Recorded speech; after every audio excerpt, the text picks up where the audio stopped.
The old storyteller, Ianci, wiped his glasses and then faced the younger one sitting facing him while waiting patiently for his new true-life folktale story he promised to tell them.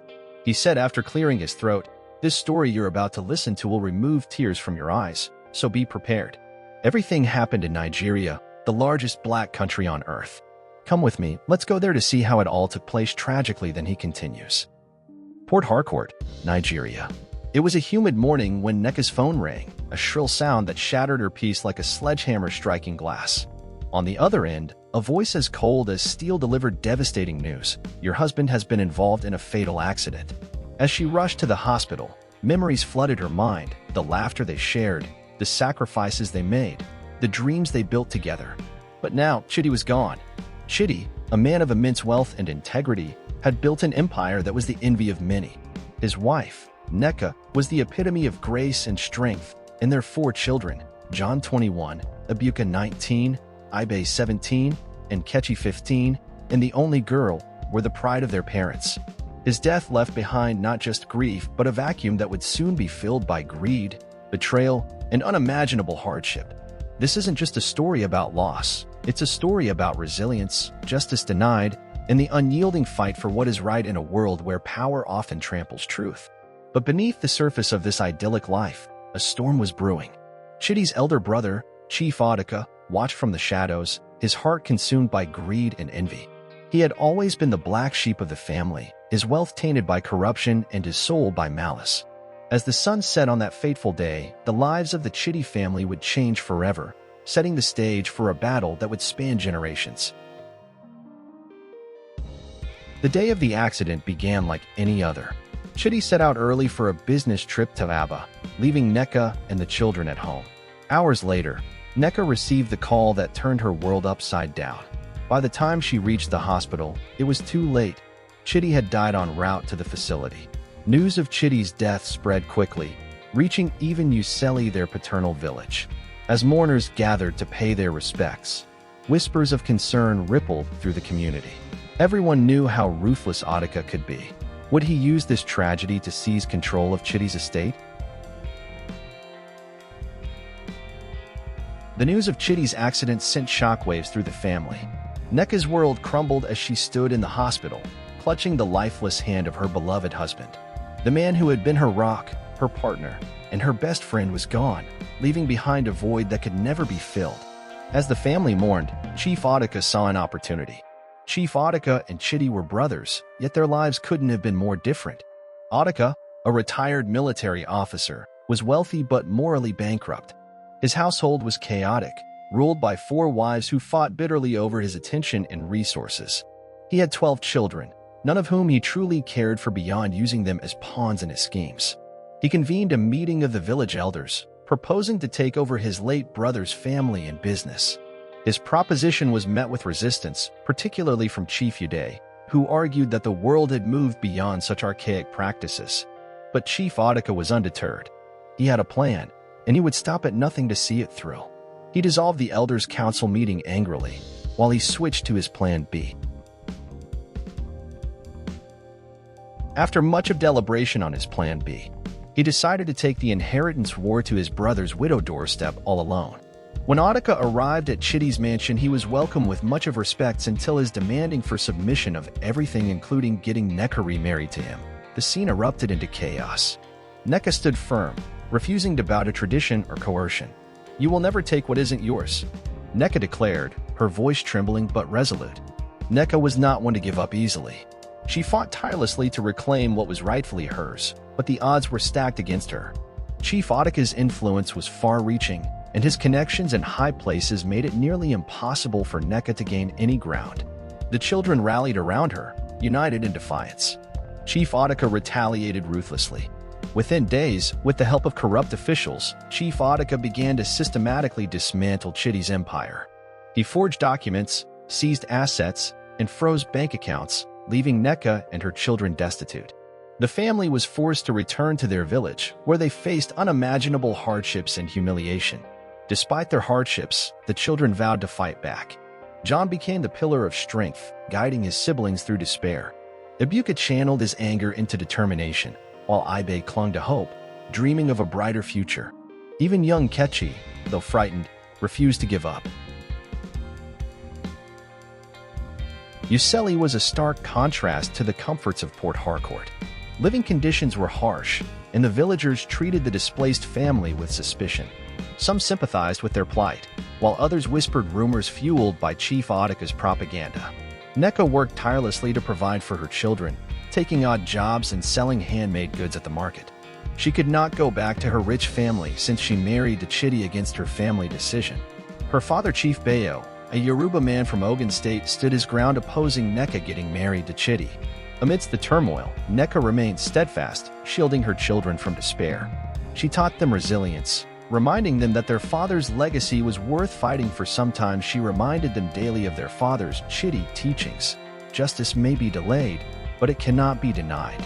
Meanwhile, Chief Audica tightened his grip on Chidi's empire. He sold off businesses, liquidated assets, and pocketed the profits. For him, this wasn't just about wealth, it was about proving himself superior, even in death.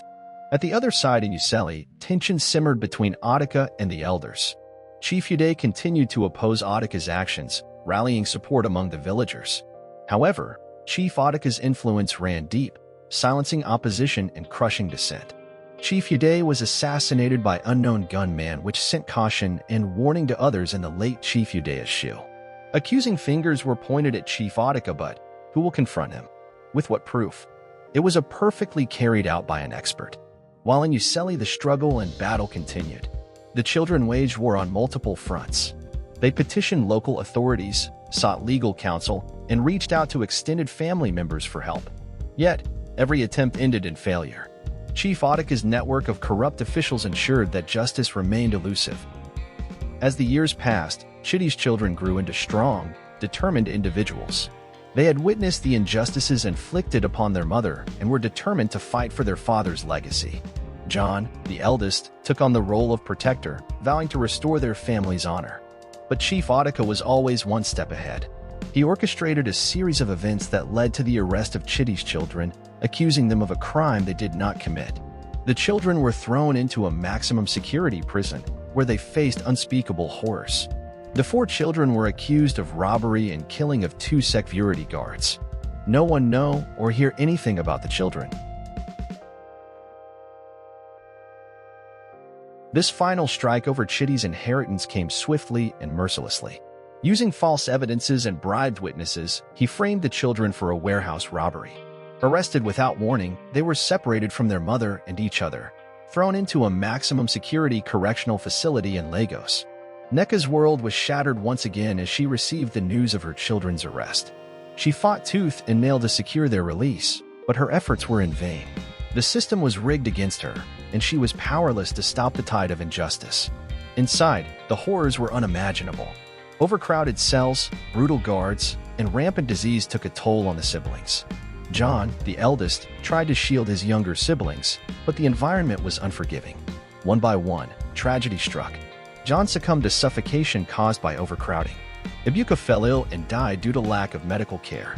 Ibe followed shortly after, his spirit broken by the relentless cruelty. Only Nkechi remained, clinging to life despite the odds. Each loss shattered Neka further with no hope or help forthcoming. As the months turned into years, Neka's health began to deteriorate. She was bedridden, abandoned in one of her husband's derelict properties, with no one to turn to. The once vibrant and strong woman was now a shadow of her former self, her spirit broken by the relentless onslaught of tragedy. Her once strong voice was reduced to silent sobs, her body frail and broken. Chief Audica reveled in his victory, oblivious to the storm brewing on the horizon. Despite the overwhelming odds, Neka refused to give up. Several organizations were contacted, yet none were able to bring justice for Neka family. Even at bedridden, she continued to fight for her children, even as her body failed her. Her determination was unwavering, and she clung to the hope that justice would prevail. But the system was merciless. Neka needed justice, but where is the justice coming from? With the likes of greed, heartless, and wicked people like Chief Audica and others out there. As the story of the Chidi family comes to a close, the question of justice remains unanswered. Chief Audica continues to enjoy the fruits of his brother's labor, his conscience unburdened by the lives he has destroyed. But the legacy of Chitty and Nneka lives on in the hearts of those who knew them. Their story is a testament to the resilience of the human spirit, a reminder that even in the face of unimaginable adversity, the fight for justice must never cease. The stolen legacy of the Chitty family may never be fully reclaimed, but their struggle serves as a beacon of hope for those who continue to fight against the forces of greed and corruption. This is a tragic, gripping tale of love, loss, oppression, intimidation, and the unyielding fight for justice. It delves into the complexities of family dynamics, the corrosive effects of greed, and the enduring strength of the human spirit. Nneka continues to live in hopelessness and pain of justice and refuses to have mercy on her innocent family. She is still bedridden, struggling with life in pain and agony somewhere in the eastern part of Nigeria.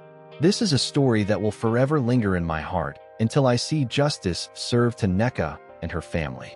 The Stolen Legacy and Justice is a story that will stay with you long after you watch the tragic true-life folktale with a sobering and trembling voice. The old storyteller, ANCIENT, concluded the story by chanting, "Justice for Nneka and children, justice for the oppressed." He wiped his tearful eyes and bid the younger ones good night. Seems as if ANCIENT regretted ever telling the story of Nneka and her children. Do you think justice can still be served? Nneka is bedridden and paralyzed, still waiting for justice. If you think there's a way out for her, don't wait, hit the comment button below. Please don't forget to subscribe, like, comment, and share our full of moral lessons and true life folktale stories with your families and friends. Thank you, and see you next time.